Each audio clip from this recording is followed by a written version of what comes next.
Hello, from the traditional unceded territory of Abenaki and the Wabanaki Confederacy. I'm Heather Lawford, and since my 20s, I have been fascinated by this idea of generativity, by which I mean investing in future generations, leaving a legacy, or creating a lasting impact. Research has long established that generativity is arguably the single best predictor of successful adulthood.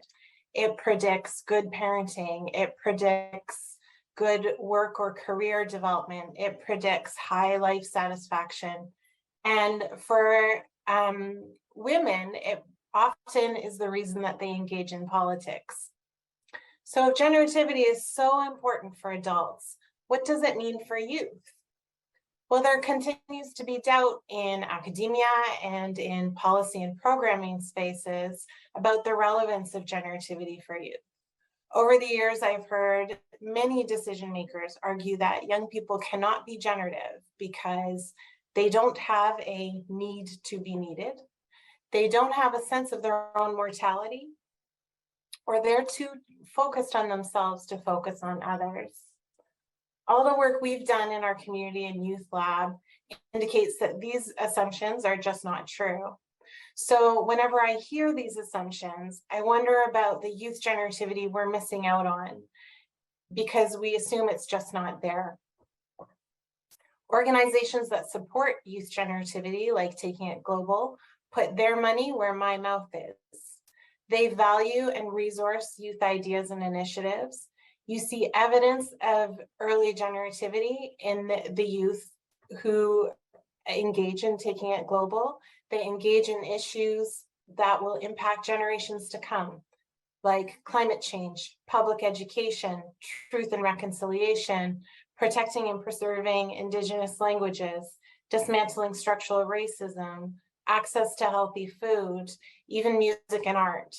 They engage with these issues. They form a plan about how to address these issues, and they connect with allies and partners who will help them put their plans into action. Thanks to organizations like Taking It Global, we are witnessing the formation of youth legacies in real time. When I think about how Taking It Global supports youth generativity in conjunction with the research that we've done, the success of microgrants makes a lot of sense to me. Our research suggests that young people in general are very motivated by a desire to leave a lasting impact, and they are all looking for spaces where they can build their legacy. We see the importance of the intergenerational component of generativity, where adult allies support youth and tell the story of their work and their role in getting us to this point. Highly generative youth seem to understand that they are the legacy of the generation before them, and that informs their decisions of how they can shape our future. It has been such a privilege to learn from these incredibly generative youth across Canada and have my mind open to the diversity of ideas, experiences, and opinions that they bring.